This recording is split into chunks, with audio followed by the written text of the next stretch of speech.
afternoon, I'm Harvey from Lloyd Land Rover Stockton. Today we have a very nice used example of the Jaguar F-PACE. This one in particular is a 2 litre diesel, 200 brake horsepower, R-Dynamic S Jaguar F-PACE, finished in the lovely Santorini Black.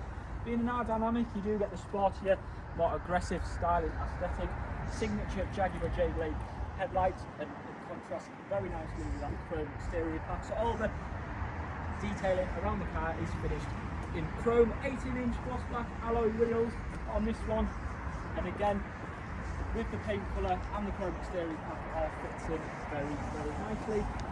Power tailgate, of course, reverse camera standard, plenty of space in the back of an F-PACE boot, and obviously you've got the tyre repair system as well. Closing that boot, we'll come to where the passengers sit.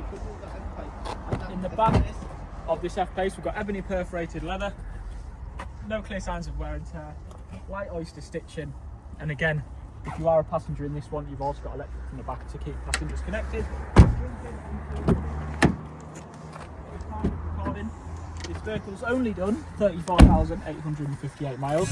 Now you do get the Pivi Pro infotainment system, so it is the latest software for our vehicles. Wireless Android Auto and Apple CarPlay functionality. This car does come with the very expensive added extra of a sliding panoramic roof, heated steering wheel, cruise control, semi-digital dash, and electric seats for both passenger and driver. So again, should you be looking for a very low mileage, well-spec Jaguar F-PACE, this one is priced to sell, ready to go for immediate delivery. Should you have any questions, please inquire online or call us on 01642 644.